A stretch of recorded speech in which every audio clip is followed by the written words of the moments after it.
We will now switch subject and we will speak about something else. We will speak about eco-labeling.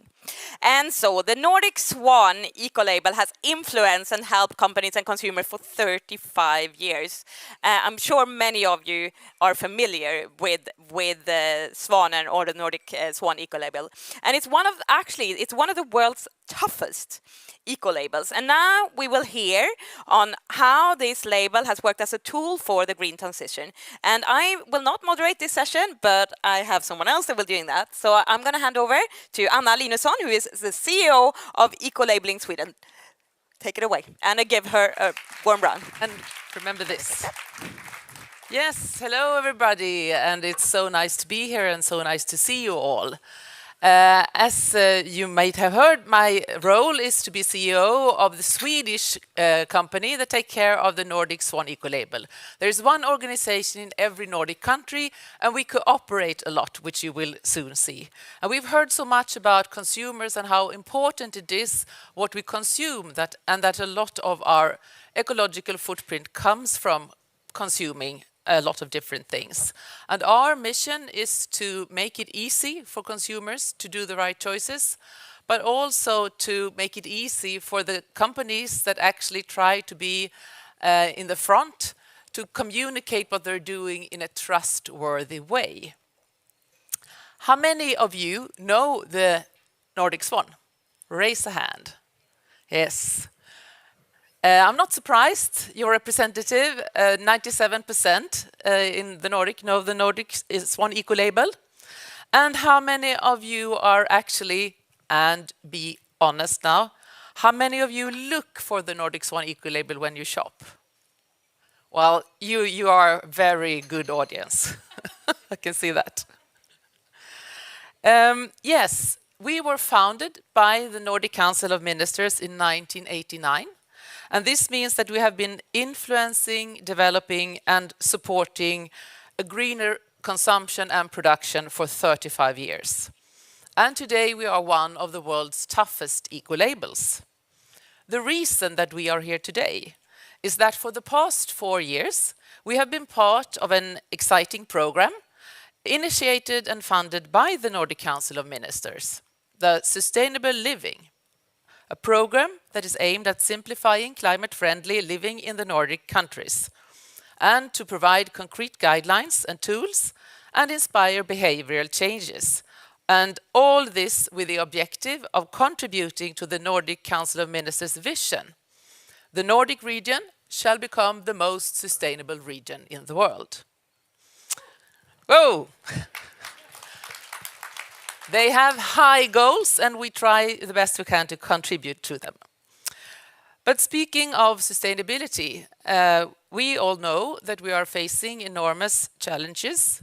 As we heard this morning from our environmental minister, we are in the midst of a planetary triple crisis with biodiversity loss, global warming, spread of environmentally harmful chemicals, and this is putting enormous strain on our planet and on all the plants, all the animals, and on us people that inhabit this planet. Sometimes we talk about that we should be nice to the environment, but of all species on this earth, we, the Homo sapiens, are amongst the ones that will be most affected by these crises. So we have strong egoistic reasons to try and change this. We're not being nice, we are being smart and trying to save ourselves. And to mitigate all these crises together, we think is the key word. Everything is connected. The planet's heartbeats resonates in every living cell. All is connected. And just as various crises created by humans collectively affect the planet, we can work together to create and drive development in a different direction. Just as many small and large actions in the wrong direction caused all these crises, a lot of small and large action in the right direction can drive the green transition. So the Nordic region, with our 28 million people, together we can drive change, both right here, right now, on what we do and how we live, but we can also try and be a role model for others. And the choices we make matter, especially when it comes to consumption and production. No good action is too small. So I will light a candle here. This is my only chance of being Christmas host.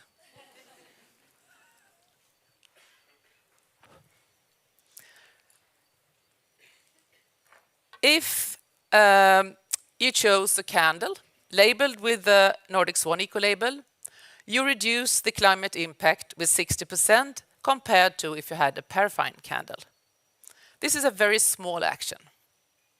If all candles consumed in Sweden during a year were to be made of candle wax, it would save emissions from 67,000 cars for an entire year. So consider all the candles we light in the Nordics during this dark autumn and winter, and what difference it could make if they were all swan labeled. And that is a very small action. And equally important as what we do this, because of the actual impact it has, is also that we show those companies that aim at contributing to the green transition that we value their efforts by choosing their products and services. And later we will also learn how much can be saved from e-commerce logistics. The choices we make truly make a difference, and the more people who make the right choices, the greater the effect.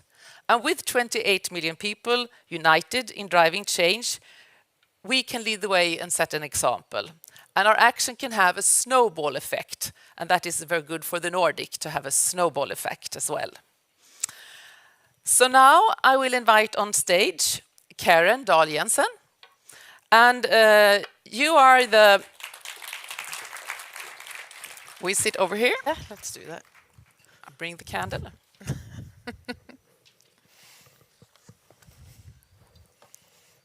Only 2 months to Christmas. Yes, Karen, you are the Nordic Manager of Product Development, meaning that you oversee and lead all the Nordic product and criteria development, because we cooperate on this. It's the same in all the Nordic countries. And in this project, your role has been to lead the Nordic Swan Ecolabel into new business areas and have potential and relevance for the climate specifically. So if you were to describe what distinguishes the Nordic Swan Ecolabel from other ecolabels, how would you say that? Well, first of all, it's very important to know that the Nordic Swan Ecolabel is the all the Nordic countries officially recognized ecolabel. When we develop criteria, we have a life cycle perspective and we have a holistic approach. This means that we not only focus on one environmental area, we try to promote circular economy. We have an efficient use of resources. We focus on sparing biodiversity. We also work to ensure reduced climate impact and reduce the amount of harmful chemicals. So that is a holistic approach. When we create our criteria, we do it in a transparent process where we send out the suggested criteria to open consultation. And we have an independent Nordic Ecolabelling Board who decides on the criteria. We also have a third-part certification of all licensees that apply for the ecolabel, so that we go through all documentation and assure that they live up to the requirements, and we have on-site inspections. So that is a short explanation for a very long, complex work line. Yeah. I'm happy it was the short one we had here today, since we are out of time before we started even. So how has the participation in this program influenced the work that the Nordic Swan Ecolabel do? Yeah, well, as you said, for product development part in Nordic Ecolabelling, the participation of this program has resulted in an incredibly enhance in our product portfolio. We have developed 3 new product groups: e-commerce logistics, which we will hear about later, building operations, and also window replacement. And I can tease you with that even more new is coming. We also develop very big expansions of product groups, especially new buildings and renovations, where it's now possible to ecolabel offices, clinics, homes for elderlies, so that people can live and work and gather together in ecolabel buildings all through their lifetime. In addition to this, we also were able to enhance our speed of strengthening the requirements, especially within climate change and circular economy. And this means that we have an even faster transition for change within our existing licenses.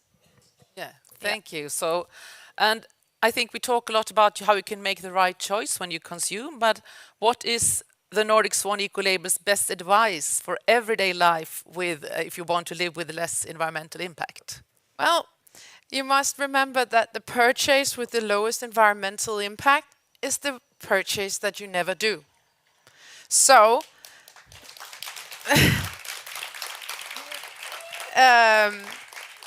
in order to avoid consumption, you need to ask yourself if you really need to buy new products. Could you maybe use the ones that you already have? Or could you repair if it's broken or get it repaired? Could you lend or lease products instead? And go through these considerations before you do the purchase. If you then come to a consideration that you must purchase a new product, then try to buy second-hand or buy ecolabel products, because then you are sure that you have the lowest environmental impact in your everyday life. Thank you so much, Karen. I think that is an important message. And now I would like to introduce Anne-Grete and Christian, who are, Anne-Grete is from Norway and Christian from Sweden, and you are both marketing and communication managers in different countries, but you work closely together. And you are here to share some insights about the Nordic consumers, because we have done the largest Nordic consumer study that has been done for a very long time. So tell me, Anne-Grete, what did we find out? Well, the Nordic Consumer Sustainability Index is one of the largest surveys on consumers and sustainability in the Nordics. And we can start with the good news. And the good news is that the majority of people in the Nordics, they want to have as little impact on the environment as possible. And they are concerned about what they themselves can do to protect nature and the environment. And we find that as much as 85% feel a personal responsibility, and they say that they are willing to change their lifestyle if it can protect nature. Nature is important to people in the Nordics. So, an overwhelming majority say that they want to make more environmentally sound choices, but just as many, almost 8 out of 10, find it difficult. Oh, why do they find it difficult? Well, it's not one reason, it's several reasons. But first of all, our economy is still mainly linear. We live in a throwaway society, and the goods are often made for use and discard.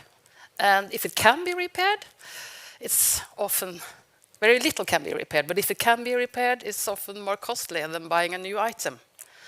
And secondly, consumers, they believe, or they say, they find the range of environmentally better products a bit too narrow, and of course become too misleading marketing. It's a jungle of green claims and irregular labeling schemes out there, what we call greenwashing, and that makes it difficult for the consumers to know what the environmentally best choices really are. So when you mentioned this greenwashing, which misleads consumers and actually lead to that people get tired of everything, green leaves on everything. But how vulnerable are Nordic consumers? Don't we know much better? Are we vulnerable to greenwashing? Yes, we are. And unfortunately, we now see that trust in green marketing is at an all-time low. Most people, they no longer trust green marketing, and the majority also believes that companies exaggerate how environmentally good their products are. And what we find this year is that they are now getting annoyed, and they want the authorities to act. They want stricter regulations, and they want companies that greenwash to be hit with heavy fines. And to elaborate a little bit, we find that this is gives really good reason for concern, because what if all of those consumers that wants to do the right thing, in kind of getting confused in this green jungle, what if they stop acting because they no longer believe that they can make a difference? What happens then? So what you're saying is that greenwashing is actually a real obstacle to the green transition. Yes. It's not just a problem for consumers. How are we going to reach the climate and environmental goals that we have committed to if we don't get the consumers on board? We know that behavioral change is necessary in order to reach our climate goals. And in order to change consumer behavior, the first rule is always to make it, easy and attractive to act in a more sustainable manner. In addition, of course, to the stick we heard about earlier. So what can a company do if they want to make it easier for consumers and the company itself wants to avoid greenwashing? First of all, it will become increasingly different to greenwash now, because quite a lot is coming from the EU with the intention of strengthening consumer behavior. And these coming rules, hopefully, they will cover both green claims and eco-labeling schemes. And we welcome stricter regulations, and so does the Nordic consumer. They want clarity, and they want simplicity, and they trust independent eco-labels, like the Nordic Swan Ecolabel. So as we have heard now, the role of the Nordic Swan Ecolabel is to point to the more environmentally friendly solutions and make it easy to act. And as Karen also mentioned, it's a difficult story to tell. So maybe you can tell us a bit about that, Christian. Yeah, how did we turn the Nordic Swan Ecolabel's complex story into something simple and clear, and so we help consumers make yeah, that was a true challenge. It's a quite complex task to do so. Initially, all 5 countries need to agree and make our first Nordic communication strategy. We have never had that before. So even though we share the Nordic Swan, we haven't exactly communicated in the same way. So even though we're pretty much alike in the Nordics, we're also quite different. But with the strategy, we found a way on what and how to tell the Nordic Swan story with one voice across all the 5 markets. And from the communication strategy, we could develop an appealing campaign concept with messages that impact the audience, both heart and brain, in that order. Because as we know and told on the stage before, we are not rational. We think with the heart. And we also had a goal to help consumers to act and choose more sustainable products when they buy something and make them feel really good about it. Yeah, so can you elaborate a bit more? Why is that so? I can, thank you, Anna, thank you. But to be recognized by the Nordic population with 97%, that is not enough. To be consumers' #1 eco-label, the Nordic Swan need to be liked or maybe even loved. So that's why we need to communicate to the hearts first. So if you win the heart, the brain and actions will follow. So what did your process look like? Well, we did this huge consumer survey, which helped us a lot. So the first step was to really dig deep into that research to find the insights about the Nordic consumers' behaviors and attitudes, but not least also to understand the relationship that they have to the Nordic Swan today. And we could also conclude that even if the Nordic Swan is one of the most recognized brands in the Nordics, we really needed to remind them about us and also show and tell what makes the Nordic Swan unique and likable in a trustworthy way. And we also understood that we can't need more pekpinnar, as we say in Sweden. Yeah, so how did the campaign turn out? Well, our agency come up with a splendid idea to tell our story through applicants' products who didn't make it, that couldn't meet our tough criteria, and then tell that story in a bitter but very humorous way. And in that way, we could convey our message holistic, life cycle, and also show and communicate that we are found in many, many different product groups. So I think, Linnea, we have some example how the campaign looked like in the Nordics. I hope we'll get it. Jamen, de sagde nej på grund af mine kemikalier. Så spurte de om emballasjen kan resirkuleres. Livsfeerilsnalkun. Ne on vaan nörttejä, jotka kyselee liikaa. Sen är fashion tänkt att hålla mer än en säsong. Yeah. Well, how did we succeed with that big goal of being loved? Yes, I think we reached part of the goal at least. But the assignment from the Nordic Council of Ministers was to position the Nordic Swan Ecolabel as a tool for sustainable lifestyle, but as said before, also a good choice for the climate. And the results from the campaign evaluation that we did shows that as many as 80% of the Nordic consumers now regard the Nordic Swan as a good choice for just that, the good choice for the climate. But other, applaud. But other really good results were also increased knowledge of and trust in the Nordic Swan. And also, I like this one, and the spontaneous awareness reached record levels. So we're on top. Thank you. Thank you so much. And now, thank you both. And now I think it's time to get some inspiration for green product development and hear from a license holder. So I would like to welcome Isabel Blomqvist, who is Head of Strategy and Sustainability at Scandic Hotel Group. There you are. Please take a seat. Thank you very much, Anna. In the almost Christmas sofa. Oh, nice. And you have had the Nordic Swan Ecolabel for the Scandic hotels for a very long time. Yes. And you have you have had to prove over and over again every time we raised our bars that you were getting better and better. And that is really, really well done. So you've had it since 1999.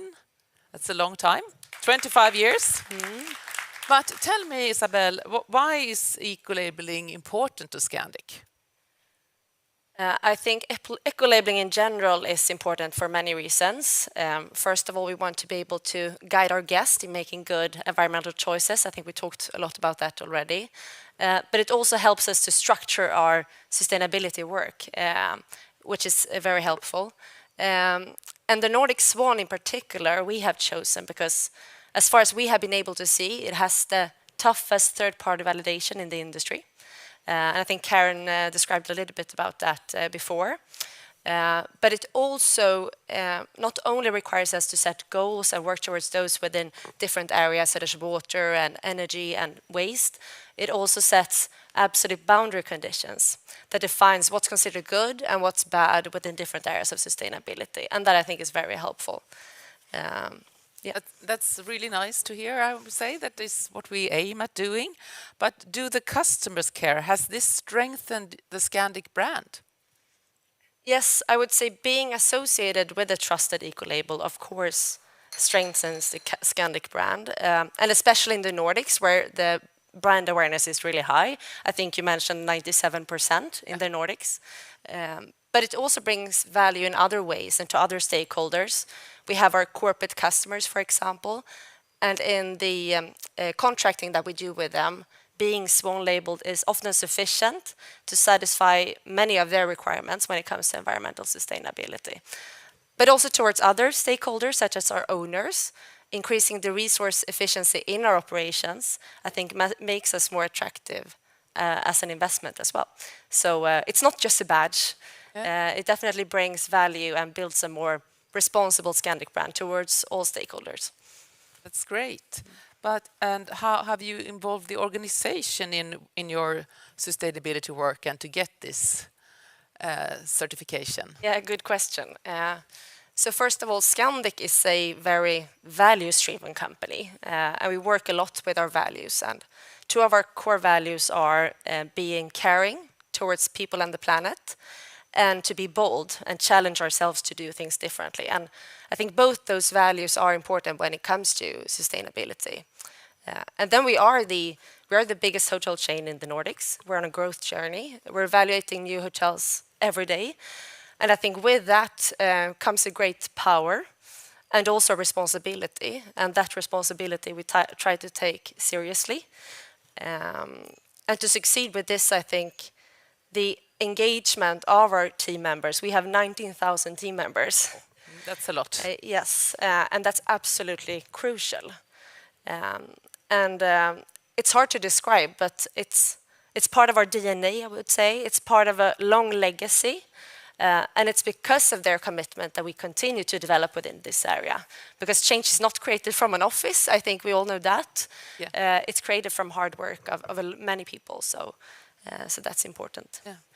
Maybe just one final point on engagement. Yeah. I think when it comes to engagement, it's not only within our organization, it's important. I think we have to look in all parts of the value chain. And we have a long history of working closely together with our suppliers and our landlords, for example, and to make sure that our sustainability agendas are aligned and to develop together. Yeah, it seems like you have been doing, and we know that you have been doing a very serious job for a long time. What advice would you give to other business leaders who are wondering how they can contribute to the green transition? I would say, the old good advice, prioritize. There are a lot of areas where we want to make a difference, but in order to achieve impact, I think we need to prioritize. Doing a materiality assessment, for example, is a good starting point, but even within your material areas, I think you need to distinguish where can you drive meaningful change versus where are you already at a good enough level. So that's the first advice. And my second advice would be to set goals, to set clear goals that sort of helps you have a long-term mindset to sustainability, goals that resonates with the organization, that is understandable. And then finally, being here in the couch as well, to make sure to partner with the right organizations. If there's one area we should collaborate with each other within, it's definitely sustainability. So partner with the right organizations to build knowledge and to succeed with your goals. Yeah. Thank you so much for being here. Thank you. And we'll go to the next step. And I think that I'm so happy to have you here. And also one important thing is that you're able to communicate it. This Green Claims Directive that Anne-Grete mentioned before, it will, if it goes through, it's not finished yet, but then it will be so that every company has to have it has to be approved before you say anything. So, but you could have been here anyway because you have the Green Swan and it is approved. So communication is easy. Thank you so much. Thank you so much, Anna. Thank you. Now we will move over to another set of criteria that we had the possibility to create because of this project. And Sara, welcome on stage. You are the criteria manager for Sweden. And in this project, you will now present for what we had when we developed the Nordic Swan Ecolabel e-commerce logistics. So do you know that have you seen that you can choose the Nordic Swan Ecolabel delivery when you check out, if you shop online? Have you seen the little Nordic Swan there? Then this is the project that Sarah will tell you about, but she will not tell you about how to shop online because no one actually needs to know that. She will tell you some brand new data about how the Nordic Swan Ecolabel have impacted e-commerce logistics. So true. Please enlighten us. Thank you, Anna, and thank you, Nordic Council of Ministers, for this opportunity to talk about one of our latest criteria that we launched to the market in spring last year. And to be able to quantify the climate benefit of this service, we have had an analysis performed, and I'm so happy to share the results with you here. And I will go straight to the point, and then, if we have time, walk backwards to give you some more information of the different parts that make up this whole result. So the analysis showed us that the reduction of greenhouse gases on a Nordic level, and this is quite important, is almost 30%. And of course the results differ within the different Nordic countries, and in Sweden they are as much as 41% actually. But how did we reach this conclusion? Well, the consultant that we assigned began by looking more closely into the different requirements in our criteria, and found out that it would be possible in a reliable way to quantify on a Nordic level 3 requirements, and they are the requirements on existing fleet at the time of application, new fleet by annual exchange and purchasing of new vehicles, and then renewable energy, defined as electricity, of course, and renewable liquid and gaseous fuels from sustainable feedstock. And then in order to quantify the greenhouse gas emissions, we needed to compare the criteria level with a fictitious e-commerce logistics company. A fictitious company that is assumed to have a vehicle fleet that corresponds to the different national average and uses national average of renewable energy. And the size of the company is determined by the package volume in each different Nordic country. And then, finally, this fictitious company in Norway and Denmark, Finland and Sweden is aggregated into a single Nordic company. And here you can see this fictitious Nordic company that doesn't exist, of course, with its emission from fleet and fuel illustrated in this donut diagram as 100%. Do we have more time, Anna? Good. Because if we then move backwards and look into the requirement that is like the basis for the analysis, our criteria for Swan Ecolabel e-commerce logistic consists of 20 requirements divided in 3 main areas. First and foremost, of course, the transport network needs to have a low climate impact thanks to a high degree of fossil-free energy and high energy efficiency. In addition, we put basic social requirements, which is important in this industry. And finally, we have a small number of requirements linked to limitations of the service and also how to communicate with the end consumers, for example, in the checkout. All requirements must be met by the company that becomes the license holder, but also by all its subcontractors. And as I said in the beginning, the climate analysis quantified the requirements circled in blue in this picture. So what were these different results that ended up in this 28% of reduction? Well, this and the next slide illustrates our requirement on new fleet compared to national statistics for newly registered vehicles divided on light and heavy trucks. And as you can see on this picture, for light vehicles, the Swan level is 70%, which is significantly higher than the national average for newly registered vehicles in all Nordic countries.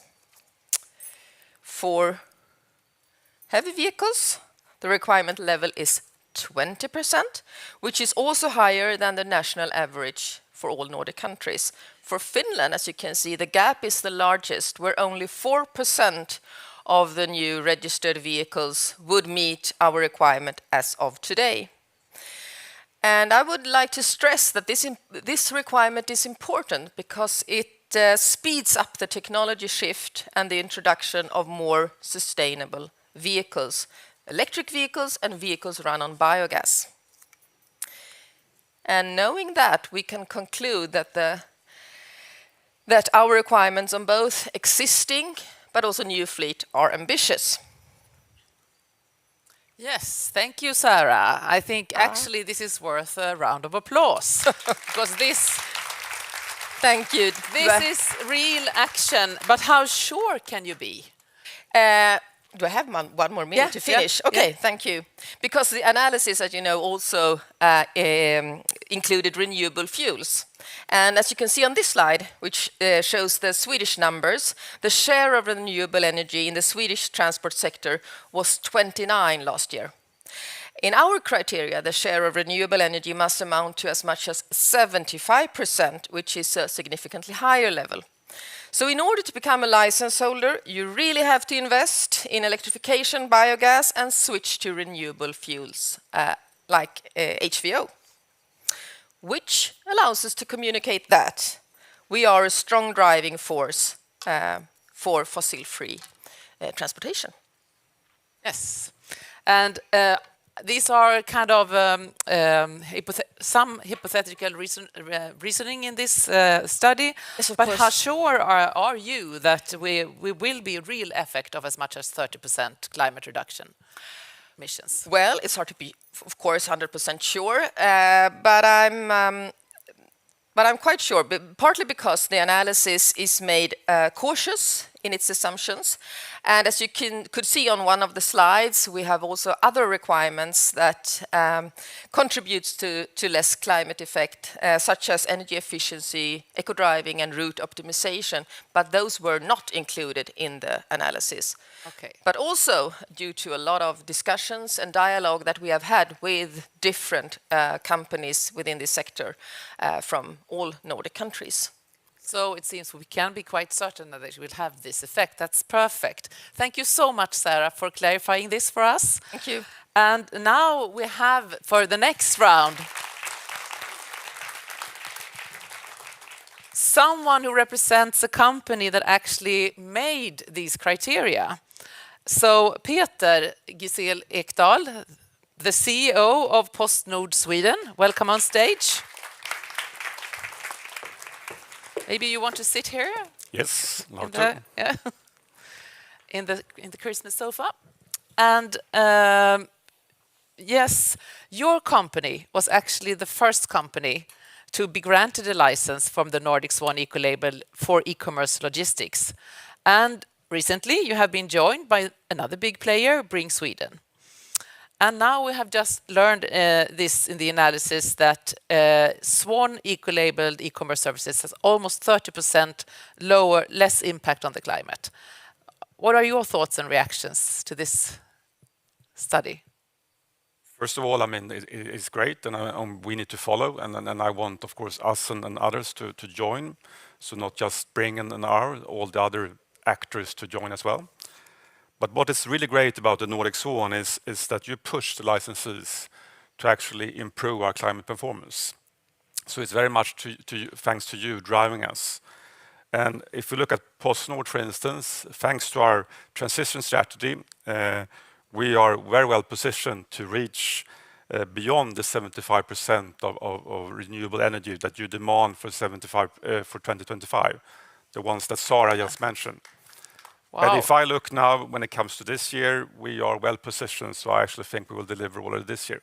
Oh, wow, so it's going fast. Why did you start from the beginning to try and get the Nordic Swan Ecolabel for your e-commerce transports? First of all, PostNord's journey started many years ago, and I'm extremely proud of the climate transition that we have embarked upon. And when one of the most trusted eco-labeling schemes started actually to develop criteria for e-commerce transports, we decided that we wanted to become the first licensee. And by doing this, we would be able to manifest the climate leadership and at the same time create an even better offering for our customers. And that's very, very important. Yeah. And then during this journey, it was actually quite tough. Yeah. So it was tougher than we expected. So thanks to our colleagues, we worked 7 months, extremely hard. And then back now in September last year, we managed to get the license. And I think that sums up very well to your slogan, actually. It states that it's hard to get and easy to choose. And that says it all. Yeah, thank you. So, yeah, and it was a tough journey, but you did a great job. So what impacts has the labeling had on your business and brand so far?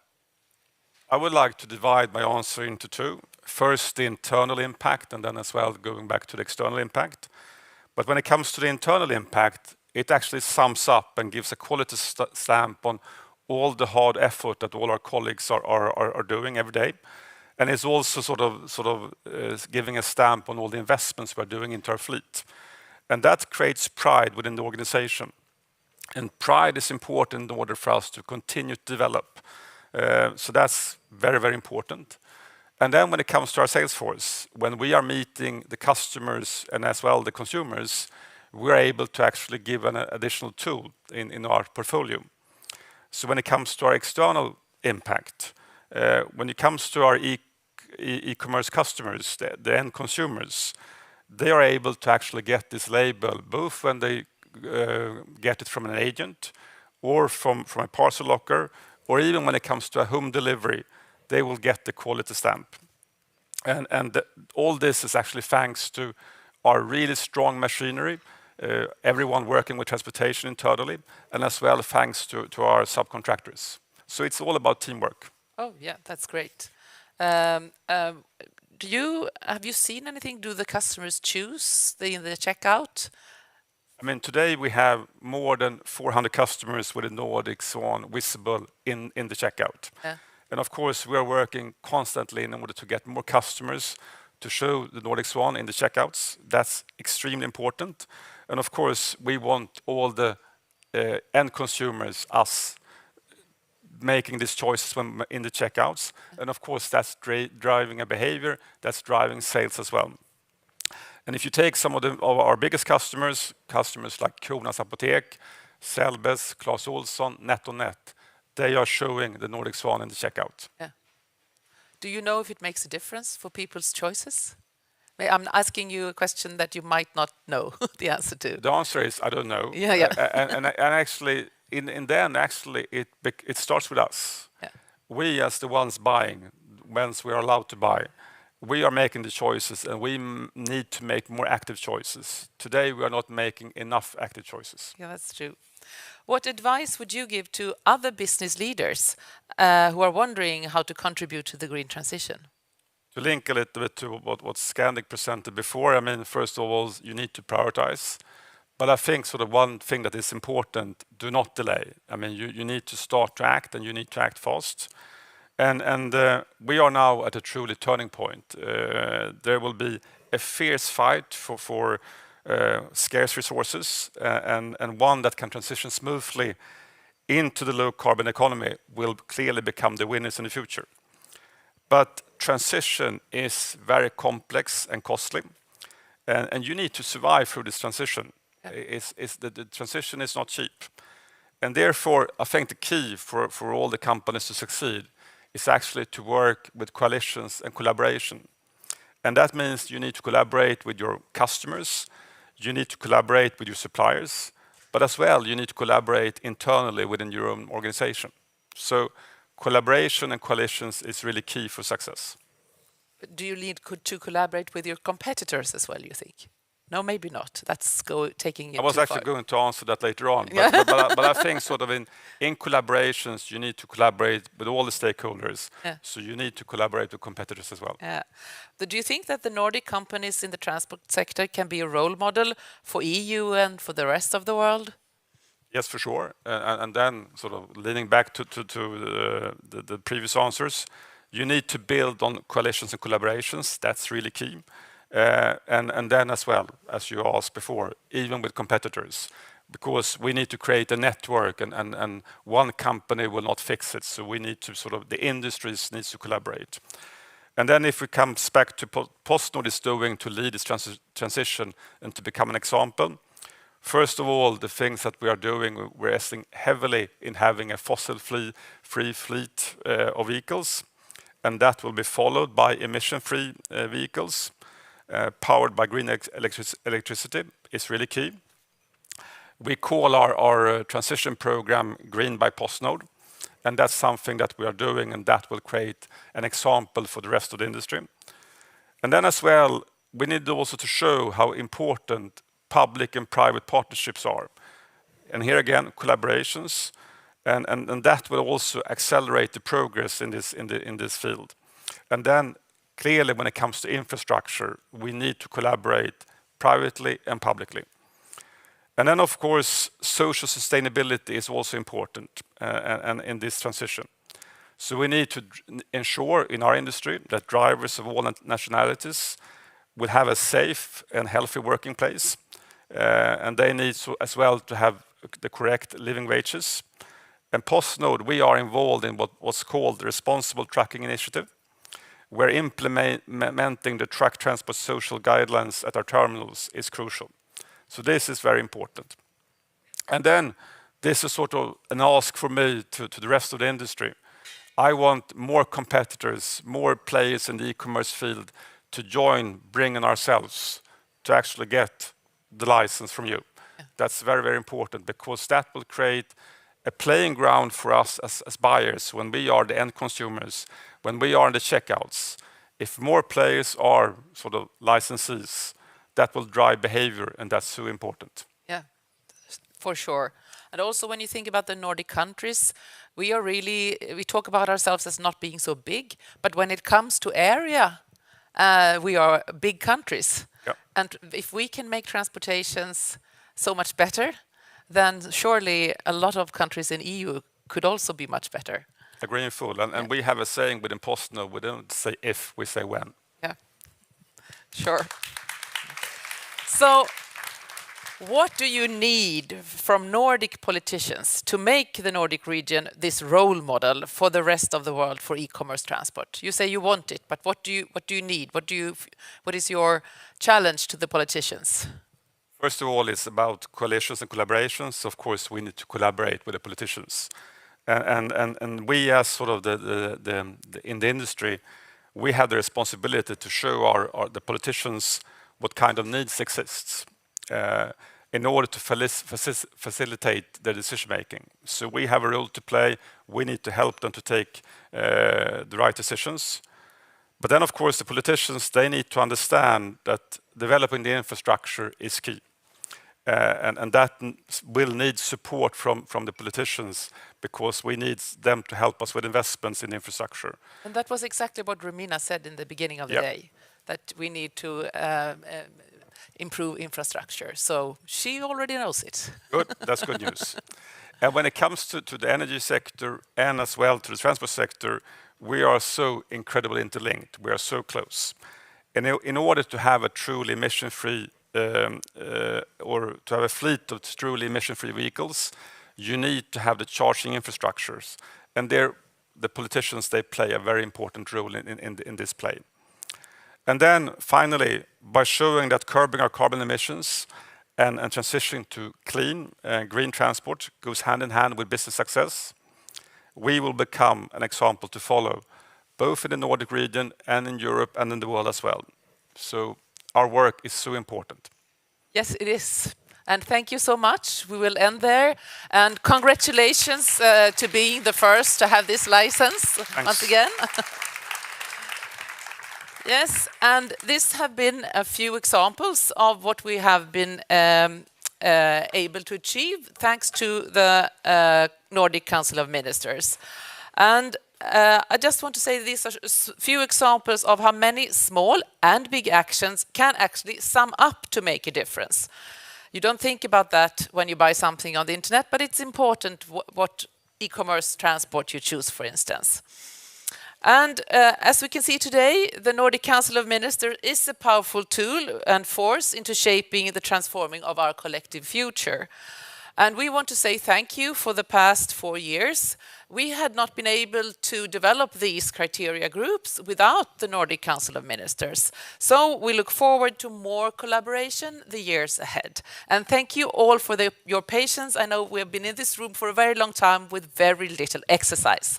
But I think also now some exercise is on the schedule. So thank you all. Thank you. Yeah.